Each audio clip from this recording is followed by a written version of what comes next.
when you understood that I was channeling light language, that was the biggest, wow, the biggest life-changing event from the women's group that I experienced.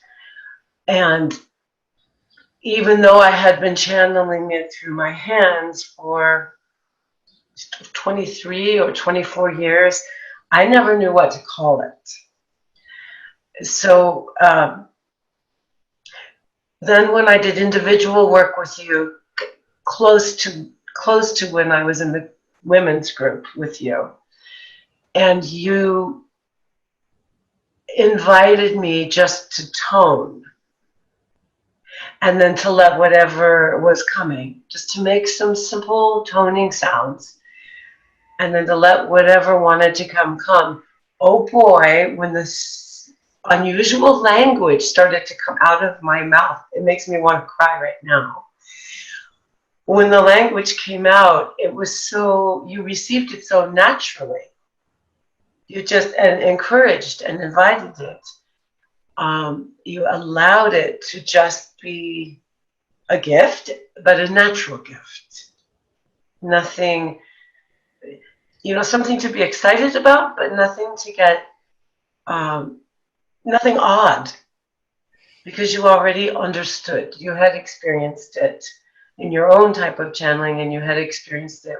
I think you didn't even give me a name for it at that point. I think that you didn't even give a name to it.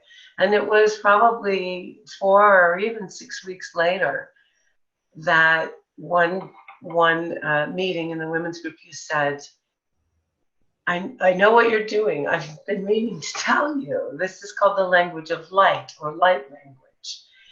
And just the naming of it allowed it to just come pouring out after that. Light language is always present. It's always available to me. And here is this gift in my hands, in my voice, anytime that I want it. So, it's like whipped cream. It's so delicious. It's delicious. It feels good in my body. It feels good in my life. And I thank you for giving it that name. Not that naming things is always important, but by giving it that name, you opened gateways that I didn't know needed to be opened. So thank you. Yeah. Another thing that happened for me is I've done healing work, craniosacral work, alchemical hypnotherapy, really energy and vibrational healing for 27 years now. And yet, through that group, through the toning that we did and the chanting that we did, I'm reading your book on how you healed from Lyme disease using toning and essential oils in the bath. I came to understand vibrational healing. I can't say I really understand vibrational healing, whoever really does. And yet, I came to understand that vibration heals. And tones, sounds heal. I came to understand that vibration actually heals the physical body as well as everything else. So how that's affected me since is I've since gone through illnesses with several people who are very dear and close to me. And my whole frustration with the Western medical world, which I already had some kind of frustration with it. Well, my belief in it completely crumbled, actually, in the last, let me stop. It didn't completely crumble. Some surgeries, some putting the body back together, I am so grateful for. And I have experienced the need for that and the benefit of that in my personal life in the last year and several months.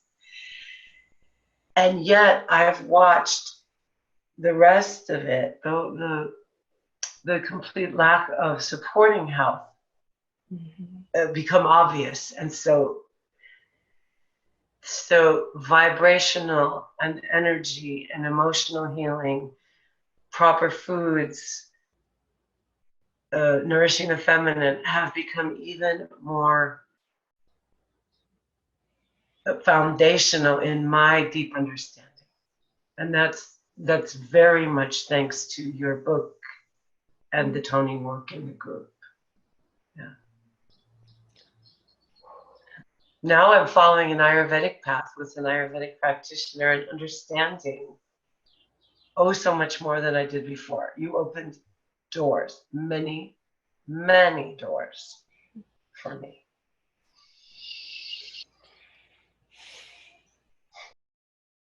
And it's so fun working with you. It's so feminine and it's so real.